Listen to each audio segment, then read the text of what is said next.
Hello, and welcome to this session where we're going to think about your relationship with your baby. I'm Holly Tame. I'm a parent infant therapist with the community perinatal team. I'm going to take you through this slideshow. As we go through, we're going to think about some of those questions which you might have about your baby. There can be so much information out there, and it's really difficult to know what's right and what's wrong, what's a myth and what's a fact. So hopefully the first half of this is going to help you to kind of be a bit clearer on some of that information. Now, it's not a test, it's not a quiz, it's just for fun, really, and to hopefully sort of do some myth busting. However, you might want to get a pen and paper in front of you so that you can jot down some of your ideas, see what you already know about your baby. And then as we go through the presentation, we're going to also think a little bit about what your baby is trying to communicate to you. There are some videos that I'm going to share which will hopefully deepen some of our understanding. But we're going to start with some of those questions that I mentioned. So first of all, thinking about when can your unborn baby feel touch? This is where you might want to write down what you already know. Just have a guess if you don't. We know that unborn babies develop touch receptors in their face from 8 weeks. You might see on scans that they start putting their hands to their face. They can start feeling this from 8 weeks, which is really early on. And then from 12 to 15 weeks, we can see that babies might start sucking their thumb as a way of soothing themselves. From 32 weeks, they're very sensitive to touch all over their body. So this is when if you start touching your bump, stroking your bump, you might even start to feel your baby responding to that because we know that they can feel you doing that. We've added in this quote at the end because we really like it, and it says that touch comes before sight, before speech. It's the first language and the last, and it always tells the truth. What I'm going to do now is share with you a video that will hopefully give a little bit more information as we go forward.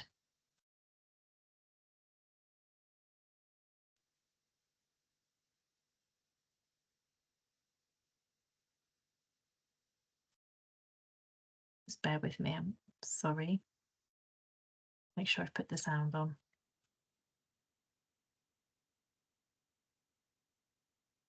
It's so relaxing there. It's both relaxed, are you? Yeah.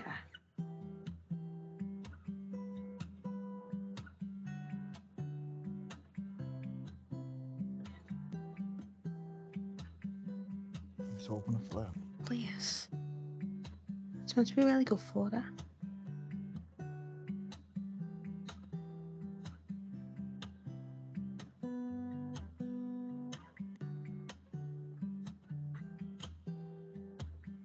Not too much pressure on you there, is that okay? No, that's perfect, babe.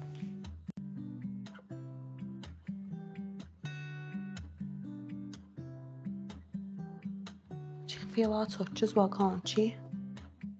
Not long until we feel the little feet.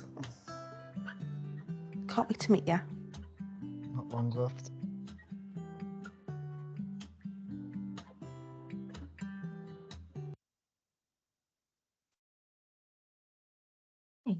Just going to bring my slideshow back.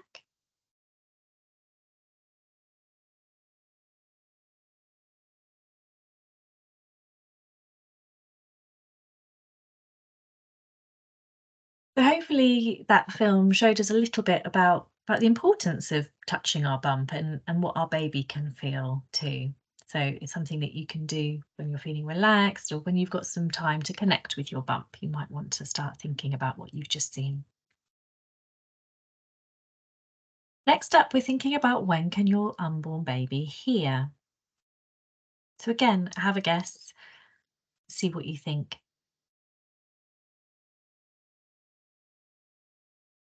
Now, we know that hearing starts to develop at 18 weeks gestation.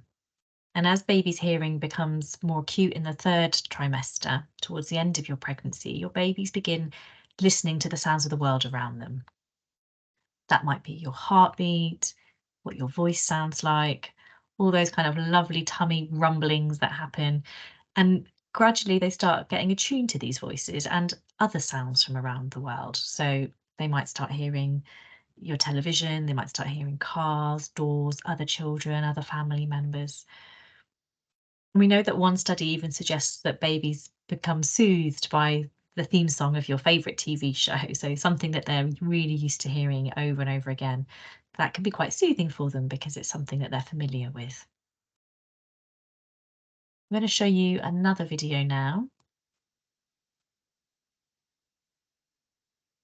which talks a little bit more about sound and hearing.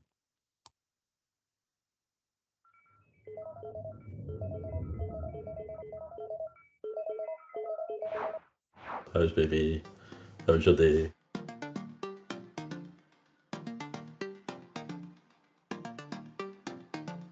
I usually play Punjabi music. Babies start rolling, kicking, taking different positions. Yeah. My bump is going that way. You can actually see the bump move. At this stage in your pregnancy, the baby can hear Yeah. your voices. That helps them feel calmer as well, because it's voices that they're used to. Yeah. Your baby really is listening. They're getting ready to be a language learner even before they're born. What your baby's tuning into first is something called prosody. This is the rhythm and pitch patterns of your speech, a bit like the tune of your voice. For example, English has a different tune to Japanese, and your baby is already beginning to learn this. We speak two languages, which is Punjabi and English. I usually say, "Oh, मेरा baby hungry? चलो ਆਪਾਂ आज kitchen ਦੇ ਵਿੱਚ ਜਾ ਕੇ ਕੀ ਬਣਾਣਾ?"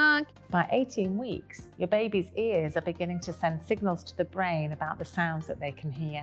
There's one sound above all else that they're learning about, and that's the sound of their mum. I usually spend most of the time at home, so I just talk with baby bump. By 23 weeks, they can hear the muffled sounds of their mum's voice, and by 24 weeks, they respond to that voice. It's mama baby footy time. Their mum's voice can calm them down, and they can become more still as they listen to it. Usually whenever I come home from work before we eat, I usually sit and talk to the baby, just rub the baby and just go, how's baby?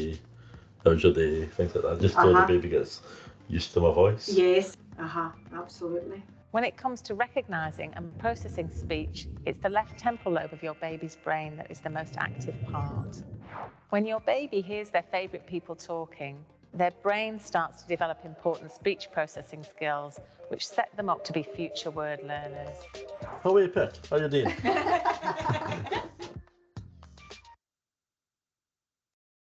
Okay, so let me just bring my screen back again.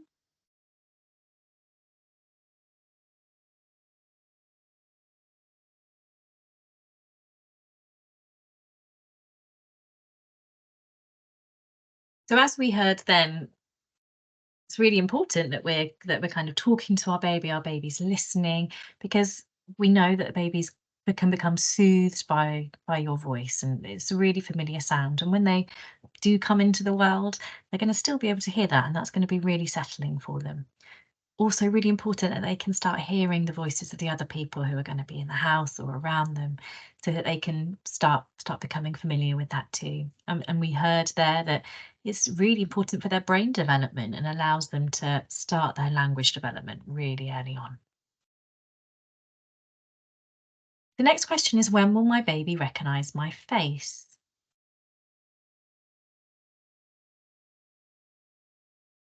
We know that babies' eyesight is not as good as adults, but within a few days of being born, babies show a preference for looking at their mum's face in comparison with looking at another random lady's face. Babies prefer to look at a face that's making eye contact with them, so they prefer to look at someone who is looking back, and they can tell the difference between whether you're making eye contact with them or not. So we know that they're looking for that connection straight away. And babies appear to copy what you're doing with your face, so they try and imitate your facial expression. So, for example, if a newborn sticks their tongue out, they might be doing that because you've done that to them first. So there's something to look out for and to notice. And experts believe that this is the very early stages of how we learn to imitate others and how we learn about those social skills.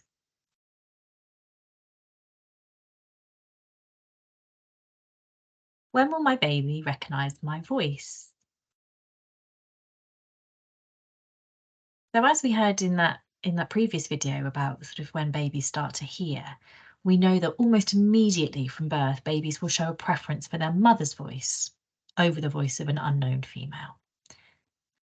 We also know that babies prefer listening to that infant-directed speech, which is also known as parentese. It's a slower way of talking. You exaggerate your words more. They might be more musical, more up and down, that kind of baby talk that we do with our babies. We know that babies prefer listening to that. Got another video to share with you now.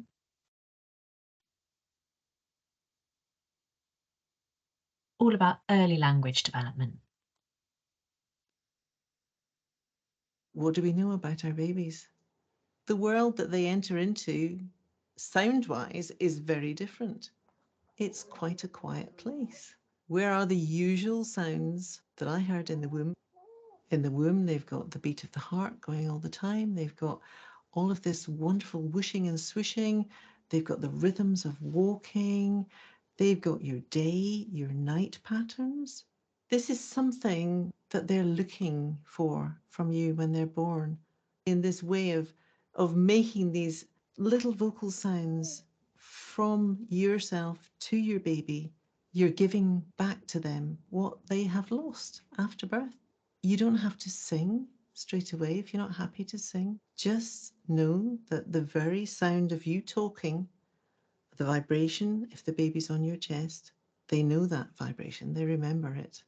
Start with just talking, talking, talking. Then you might want to just hum.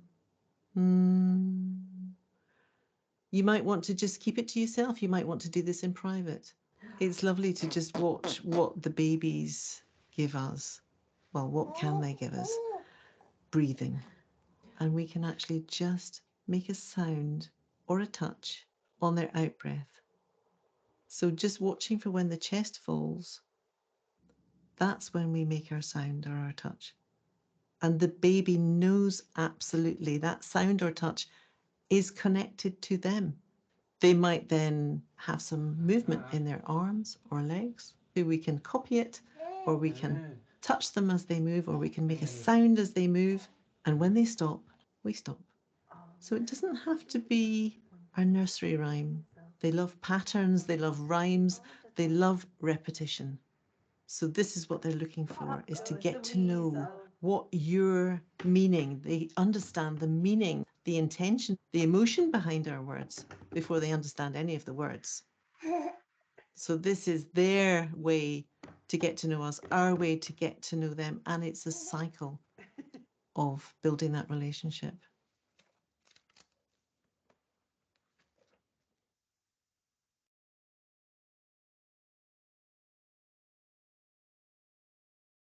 Okay. So in that video, we heard about the importance of thinking about your baby's experience when they're born.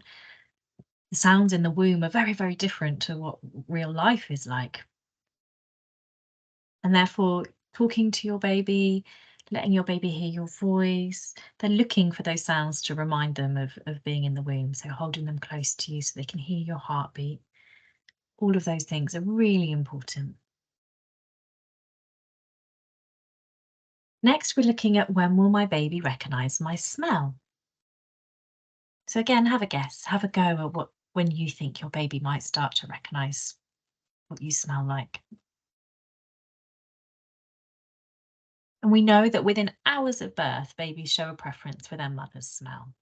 So within hours, they're going to want to be close to you and they're going to recognise that it's you that they can smell. And they prefer sweet smells. And when they're in the womb, they're surrounded by amniotic fluid, which is really sweet tasting and really sweet smelling. And then we've put on there also that we know that some parents report that they love the smell of their baby and it can be one of the most pleasant smells that they can imagine. So for some mums, that's something that they enjoy too. Now we're going to move on to those myths or facts. So as I said at the beginning, there could be so much information and sometimes it can be difficult to know what to believe. So our first statement is, if I don't get a rush of love when I first meet my baby, something is wrong. So do we think that's a myth or a fact?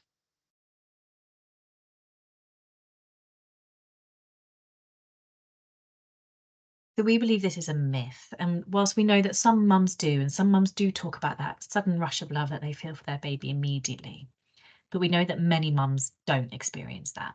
And instead, in the same way that you would with anybody you kind of meet and get to know and fall in love with, some people find that these feelings just develop slowly over time as you get to know each other and understand each other. We also know that humans are programmed to experience positive touch. And so if this is something that you don't kind of experience immediately, another way of getting to know your baby and to kind of feel those feelings of love can be touching your baby and being close to your baby. Touch releases that lovely hormone oxytocin, which releases feelings of trust, generosity, compassion, and it can actually bring down your fear and anxiety. So being physically close to your baby might be something that helps your relationship to develop.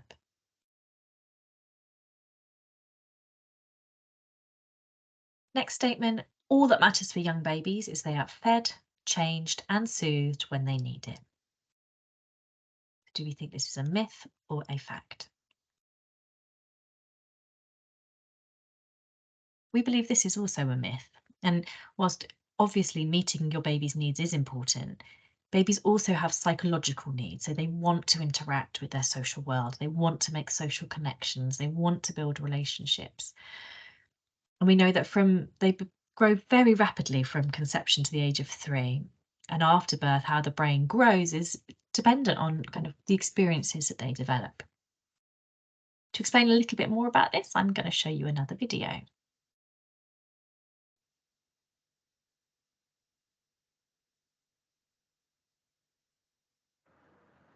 Right from the beginning, babies want to be social and interact with you. It's through these interactions that their brain makes connections and they learn how to manage stress. Scientists have recently studied babies' subtle communication cues and the sensitive responses that make babies feel safe, secure, and understood. This research now clearly shows that the interaction and care a baby receives has a long-term impact on the way that baby develops.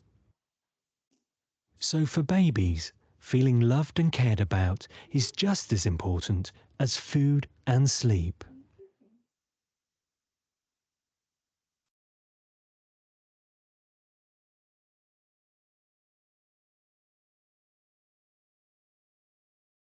Okay. So there we heard that feeling loved and cared for is just as important for your baby as having their kind of needs of being fed, and it's just as important for them. So next up, it's okay to make mistakes as a parent. Do we think that's a myth or a fact? We think that's a fact. So we're all human. Everyone makes mistakes. And we get it wrong often. I mean, being a parent is a very difficult job and we don't have to be perfect. We just have to be good enough for our babies.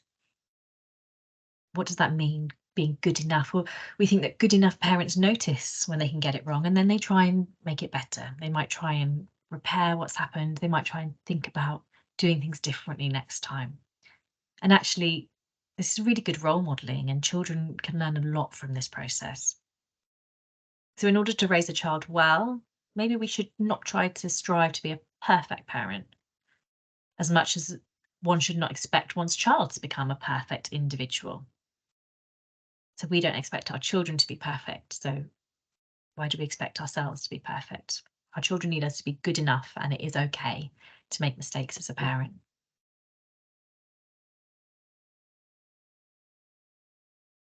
You can spoil a baby by responding too much. Is this a myth or a fact? We believe this is a myth. We know that babies who are responded to consistently go on to be secure, confident children. Your children learn to trust in you, that when they have a need, you're going to respond to it and you're going to be there. and that helps them to feel secure. Breast is always best for your baby. Myth or fact? Again, we think this is a myth. So everybody has a unique set of circumstances. Everyone will experience having a new baby differently from somebody else. And there is no one size fits all.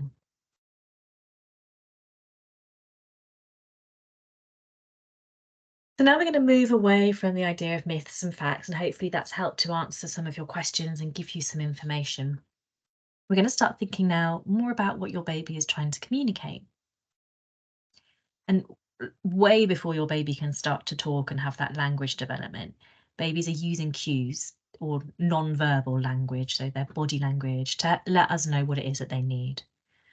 And if you watch your baby closely, you might notice that they start doing certain things to show that they're hungry or feeling sleepy.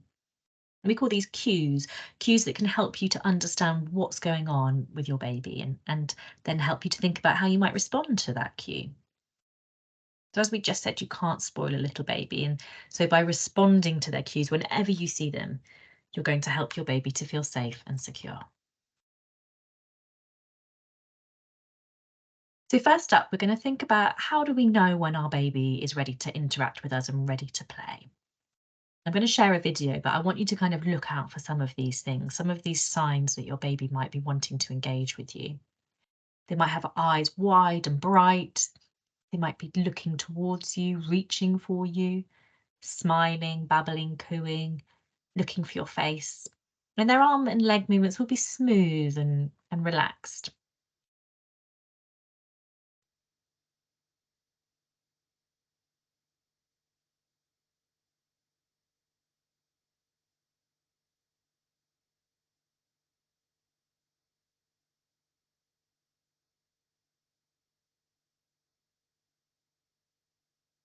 In the first few weeks, newborns pretty much feed and sleep, with very little awake time in between. As your baby grows, she'll be awake for longer and start interacting with you more. This is what we call a feed, play, sleep pattern. If you're looking for a routine, feed, play, sleep will probably work better than worrying too much about following the clock. If you're wondering how to tell when your baby wants to interact and play, you can look out for signs like eyes wide and bright, studying your face and making eye contact, smiling, moving her arms and legs smoothly, reaching out to you, babbling and cooing. Even at a young age, babies will take turns and wait for you to talk back to them. Now let's see what these cues look like in real babies.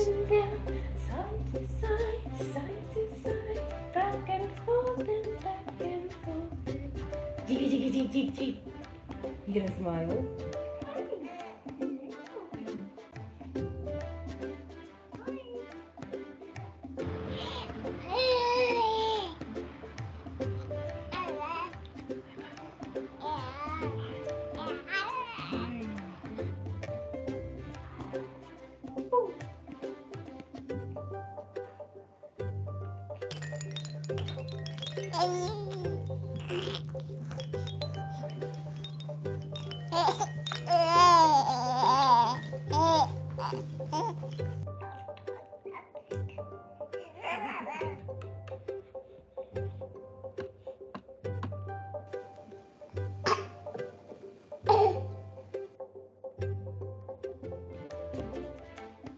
When you see these cues, your baby's saying he needs your attention. It's a good time to talk to your baby, hold him, or play with him. Even if you're in the middle of something, like making dinner, you can give your baby attention by chatting with him about what you're doing, or what he's playing with or doing.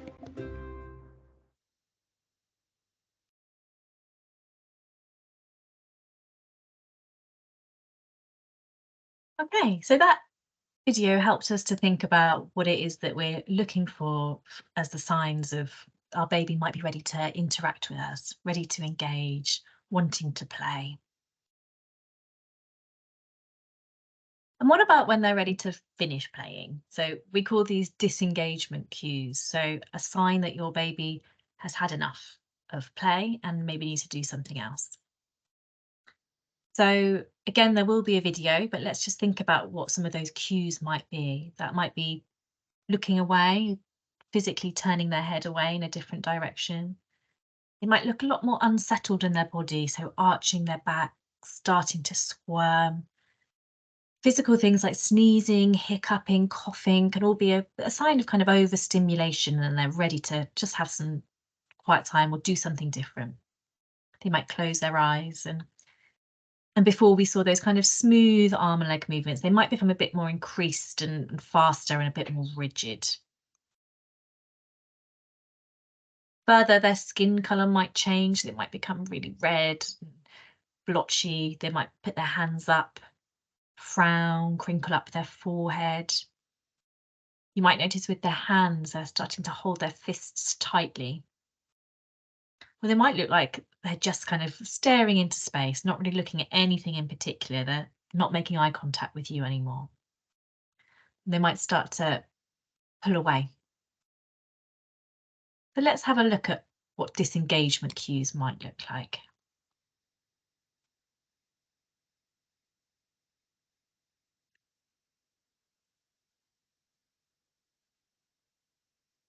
As babies get a bit older, over 4 months, they might have a bit of a play after their feed and then look for a change of pace or maybe a change of activity. But at this age, they won't always want a nap. Little babies, under 3 months, will probably just be tired and want to go off to sleep. When your baby needs a break from what she's doing, she might give signs such as looking away or turning her head away, squirming or kicking. Now let's see what these cues look like in real babies. With her ear. Judy's ear. Your baby might need to stop playing or want you to stop holding him. If you keep going when your baby tries to tell you to stop, he might get upset and start thrashing around or fussing and crying.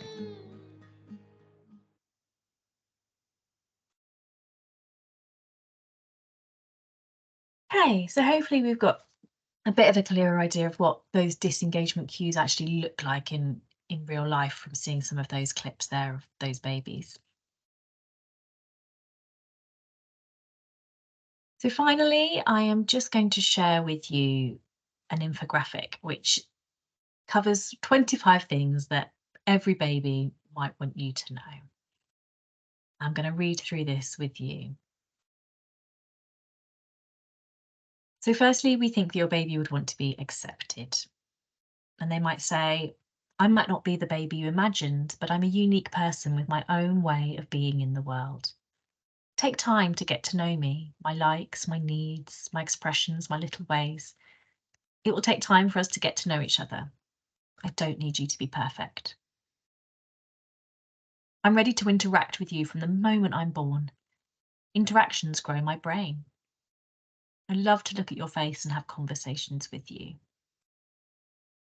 I also love it when you just listen to the noises I make and then reflect them back to me. Watch for my response to everything that you say and do. I love it when you play with me, and especially when you take the time to notice what I'm interested in. The world is all new to me. Help me explore it. I really enjoy taking turns to interact, and I also need time to look away and take a break. Relax and enjoy being with me. It makes me feel loved. I feel safe when you're gentle and predictable. I can feel it when you're angry with me. It's okay to ask for help. Please look after yourself. This will help you to look after me. I don't yet use words, but I'm trying very hard to tell you what I need with my actions. Guessing what I'm needing or feeling and then saying it aloud gently helps to soothe me. Sometimes you being with me, your smell, touch and warmth is all I need, even if I don't start crying immediately. Please don't leave me to cry for a long time on my own. If I cry lots, I need you to stay with me until I'm calmer. I learn from you soothing me. As I get older, I'll be able to soothe myself back to sleep. Sometimes I'll sleep for a long time, sometimes for a really short period. It depends what's going on inside me. When you need to leave me with someone, choose someone who wants to be with me and who is safe, attentive, and kind. I'll be okay when you leave me. I just need someone to understand that parting is hard and help me to feel safe until you come back. When you can leave me with the right person, I'll be fine, and we'll both feel happy and relaxed when we see each other again. My brain thrives on love, responsive attention, and calmness.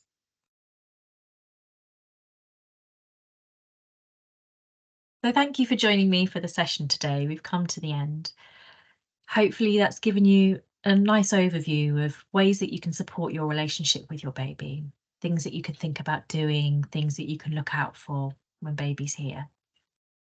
I'm going to say goodbye. Thank you for joining me.